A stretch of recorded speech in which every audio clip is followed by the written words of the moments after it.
দেশের যে পরিস্থিতি 2 মাস পরে তো শেখ হাসিনার হাতে পা ধরে আনবো দেশের জনগণ। দেশের যে পরিস্থিতি হইতাছে, বিএনপিরে ভোট দিছি, রোডের ভিতরে মানুষ চলতে পারে না, দিনে দুপুরে মনে করেন চাকু ঠেকাইয়া ছিনতাই করে সব লইয়া যা। এই যে আমরা অটো রিক্সা চালাই, আমরাও তো মনে করেন রাত্রে 8টা-9টার পরে আমরাও তো কোনো জীবনের কোনো নিরাপত্তা নাই, ঠেকাইয়া সব কিছু লইয়া জায়গা। তো এগুলা কি আমরা চাইছি? যুব সমাজ আছে দেশের ভিতরে, দেখেন যেভাবে বা নিশা খায়া বাবা বেছে ওপেনে, সরকার মহল্লা তো পুলিশে যায় না ঠিক মতন, কোনো মহল্লা পুলিশ যায় না। তো এগুলা কি আমরা দেখার লাগে কি আমরা বিএনপিরে ভোট দিছি?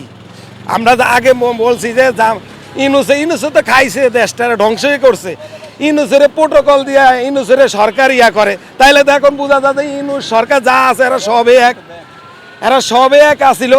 তাইলে না হইলে ইনুসের কিভাবে প্রোটোকল দেয়? একটা দেশ বিরোধী লোক, দেশ ধ্বংসকারী লোক ইনুস, আর না হলে ইনুসের কিভাবে প্রোটোকল দিয়া সরকার আজকে এখন রাখে? বোঝেন বল?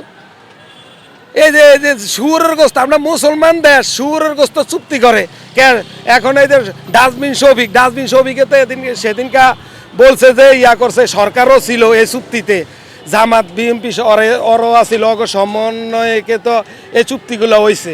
তাইলে সরকার তো বলে না সংসদে,